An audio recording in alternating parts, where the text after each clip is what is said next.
أعوذ بالله من الشيطان الرجيم بسم الله الرحمن الرحيم والصلاة والسلام على رسول الله. Chers téléspectateurs, nous allons parler aujourd'hui des avantages et inconvénients des portables Android dans les foyers. Et d'abord, nous devons remercier Allah subhanahu wa ta'ala pour tous ses bienfaits sur nous. Et parmi les bienfaits d'Allah subhanahu wa ta'ala sur nous, c'est qu'il a accordé l'intelligence aux blancs. Et il invente, il fabrique beaucoup de choses. Il fabrique des voitures, d'avions et des portables Android. Et ça fait partie des bienfaits d'Allah subhanahu wa ta'ala sur nous et sur eux-mêmes. C'est pourquoi Allah subhanahu wa ta'ala dit dans la sourate numéro 16, verset 118, Allah dit Wallahu akhrajakum min butuni ummahatikum. C'est Allah qui vous a fait sortir du ventre de votre mère. La ta'lamuna shay'a, alors que vous étiez bébé, vous ne saviez rien. Et après, Allah vous a fait quoi? Waja'ala lakum sam'a.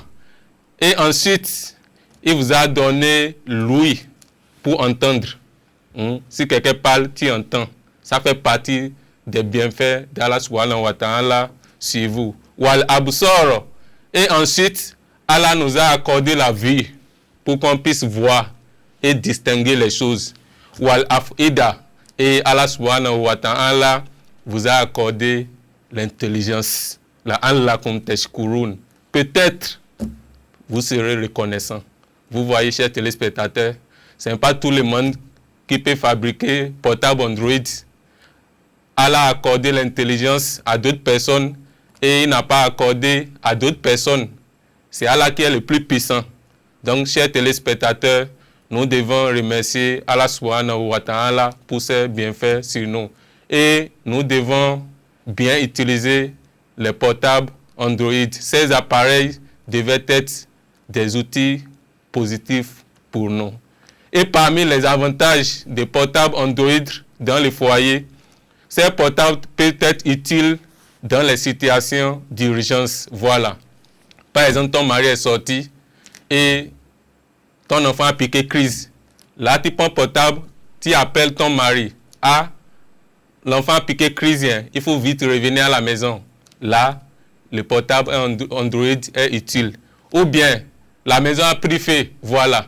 Tu prends portable, tu appelles les sapeurs-pompiers. Ou bien, tu rejoins en même temps ton mari, tu l'appelles, ah, la maison a pris feu, tu es où? Il faut vite revenir à la maison. Voilà.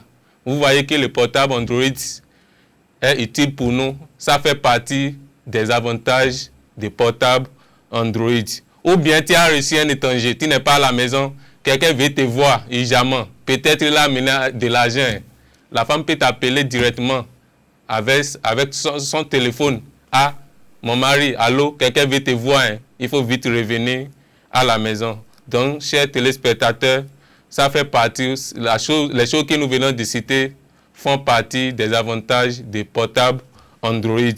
Et nous allons parler aussi de la communication. Le portable permet de se communiquer facilement.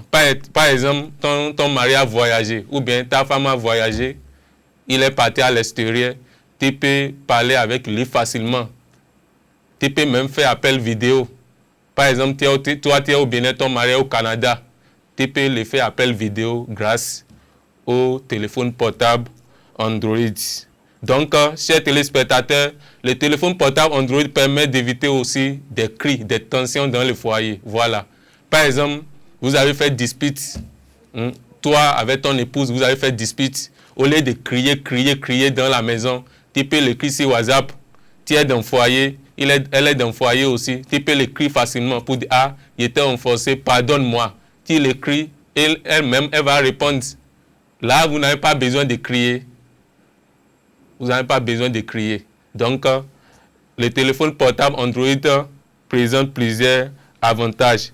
Et encore, ça permet de renforcer l'attention dans les couples. Voilà. Ton mari a quitté la maison pour aller au boulot. Tu peux l'écrire facilement. Ah, mon mari, tu es bien arrivé là-bas? Oui, je suis bien arrivé là-bas. Ou bien le soir à 22h, ton mari n'est pas encore arrivé de boulot, 23 heures, il n'est pas encore arrivé, tu peux prendre portable pour le rejoindre facilement. Ah, je ne t'ai pas vu, hein. Il est 22h30, il y a quoi? Est-ce que c'est fini dans ta moto? Ou bien tu as quel problème, on t'a arrêté? Tu vas le rejoindre facilement. Vous voyez que les blancs nous ont aidés et les téléphones portables nous aident, sont utiles pour nous. Donc, chers téléspectateurs, nous devons bien utiliser les téléphones portables Android pour encourager au moins ceux-là qui ont fabriqué ça. Et parmi les inconvénients du téléphone portable Android, pourquoi nous allons parler des inconvénients? Parce qu'il y a des gens qui utilisent mal les portables Android. Il y a d'abord la distraction. Voilà, la distraction. Dans les foyers, ton mari mange, ton mari est en train de manger. Ah, ma femme, donne-moi de l'eau. Tu dis à ton mari d'aller chercher l'eau lui-même. Parce que tu es sur TikTok, tu es en train d'écrire aux gens sur WhatsApp. Donc, portable important que ton mari est en train de manger. Ah, donne-moi de l'eau, je vais boire de l'eau. Toi, tu es assis sur le divan. Tu es en train de manipuler portable, regarder TikTok. Subhanallah. Vous voyez? Ah, tu te lèves facilement, tu donnes l'eau pour ton mari. Et après, tu peux continuer avec ton portable. Mais tu ne donnes pas l'eau à ton mari. Et c'est ton mari qui s'est levé lui-même pour aller chercher de l'eau et boire. Ça ne se fait pas. Ça là, c'est manque de respect. Vous voyez ce que portable Android cause. Donc, nous devons bien utiliser les téléphones portables Android. Vous voyez la distraction, voilà. Il y a parfois, mais il y a d'autres personnes au volant. Ils seront en train de manipuler portable. Et après, il va faire accident. Et il y a problème d'infidélité aussi. 50% des hommes connaissent le code de portable de leurs femmes. Et les 50% restants ne connaissent pas le code de portable de leurs femmes. Et c'est ça qui cause problème aujourd'hui. Ah, passe-moi ton portable. La femme va refuser. Non, tu n'as pas besoin de toucher à mon portable. Je vais voir ton portable. Non, elle va mettre code sur son portable. Subhanallah. Tu caches toi pour ton mari. Tu caches quoi? Tu caches quoi? Vous voyez? Allah subhanahu wa ta'ala dit dans le Coran, Alladhi yukhrijul khab'a fis samawati wal ard wa ya'lamu ma tukhfun wa ma tu'linun. C'est Allah subhanahu wa ta'ala qui dévoile les secrets des cieux et de la terre. Et Allah subhanahu wa ta'ala sait ce que vous cachez. Même si ton mari ne sait pas ce que tu caches dans ton portable, Allah subhanahu wa ta'ala sait ce que tu caches dans ton portable. Et Allah est capable de te dévoiler, de dévoiler tes secrets un jour. Donc, chers téléspectateurs, nous devons bien utiliser les téléphones portables Android. Et parmi les inconvénients encore, nous avons la dépendance au téléphone portable. Voilà. Il y a d'autres personnes, pour aller au WC, elle doit garder son portable. Parce que si elle laisse portable, si quelqu'un l'a appelé, son mari va prendre portable.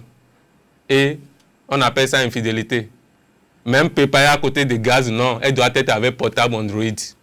Elle doit être avec portable Android. Et c'est ça qui cause parfois d'incendie. C'est ça qui cause parfois d'incendie. Donc, tu dois être fidèle dans le foyer. Si les Blancs nous ont fabriqué des téléphones portables Android, c'est pour que ces appareils soient utiles pour nous tous. Donc, chers téléspectateurs, nous devons bien utiliser les téléphones portables Android. Si tu es dans le foyer, ton mari a le droit de toucher à ton portable. Ton mari a le droit de connaître le code de ton portable Android. Mais ton mari demande, passe-moi ton portable, et tu refuses. Pourquoi tu refuses? Allah subhanahu wa ta'ala dit dans le Coran, dans la sourate An-Nisa, que l'homme a le droit de marier 4 femmes, en tant qu'il a des moyens. Si tu as des moyens, tu peux marier 4 femmes. Et Allah s'adresse aux hommes dans ces versets. Pas aux femmes. Toi, femme, c'est un seul homme que tu dois avoir. Ce n'est pas que ton mari est déjà décédé. Et toi, tu triches avec portable Android. Tu provoques les hommes. Hein? Tu provoques les hommes de dehors. Tu es infidèle à ton mari. Et tu as mes codes dans ton portable. Mari dit, passe-moi ton portable. Tu refuses. Non, tu n'as pas le droit de toucher à mon portable. Tu caches quoi pour ton mari? Tu caches quel projet pour ton mari? Tu fais un projet, tu dois informer ton mari. Tout ce qui se passe dans ton portable, ton mari a le droit de tout savoir, de tout savoir. Tu n'as pas le droit de cacher quelque chose pour ton mari dans ton portable. Parce que toi-même, tu n'as pas le droit de marier des hommes. Tu n'as pas le droit. Et c'est ça qui cause problème aujourd'hui. Ça amène la dissolution du foyer. Voilà. Le foyer se brise. Le mari va dire, ah, ma femme cache quelque chose pour moi. Je demande son portable, elle refuse. Je ne connais pas le code de son portable. C'est sûr qu'elle a un mari dehors. Subhanallah. Donc, chers téléspectateurs, nous devons faire beaucoup attention. Nous devons être fidèles dans le foyer. Ça fait partie aussi des inconvénients du téléphone portable, la dépendance au téléphone portable. Et si tu es au volant aussi, si tu es sur moto, il ne faut pas utiliser portable au volant. Il ne faut pas utiliser portable parce que ça cause des accidents. Ça cause des accidents. Qu'Allah subhanahu wa ta'ala nous aide, qu'Allah nous guide sur les droits chemins. Nos désirs les plus chers, qu'Allah nous aide à les réaliser. Qu'Allah subhanahu wa ta'ala agrée nos morts. S'ils sont en paix, qu'Allah subhanahu wa ta'ala intensifie leur paix. S'ils sont en train d'être châtiés par les anges, qu'Allah subhanahu wa ta'ala les pardonne. Qu'Allah protège notre pays. Qu'Allah subhanahu wa ta'ala protège tous ceux-là qui participent au bon fonctionnement de cette société. Qu'Allah subhanahu wa ta'ala protège aussi les promoteurs, les fondés de cette société. Et qu'Allah subhanahu wa ta'ala bénisse nos téléspectateurs et téléspectatrices. Rabbana atina fi dunya hasana wa fil akhirati hasana wa qina azaban nar. ربنا إنك جامع الناس ليوم لا ريب فيه إن الله لا يخلف الميعاد ربنا أتم لنا نورنا واغفر لنا إنك على كل شيء قدير سبحانك اللهم وبحمدك أشهد أن لا إله إلا أنت أستغفرك وأتوب إليك سبحان ربك رب العزة عما يصفون والسلام على المرسلين والحمد لله رب العالمين.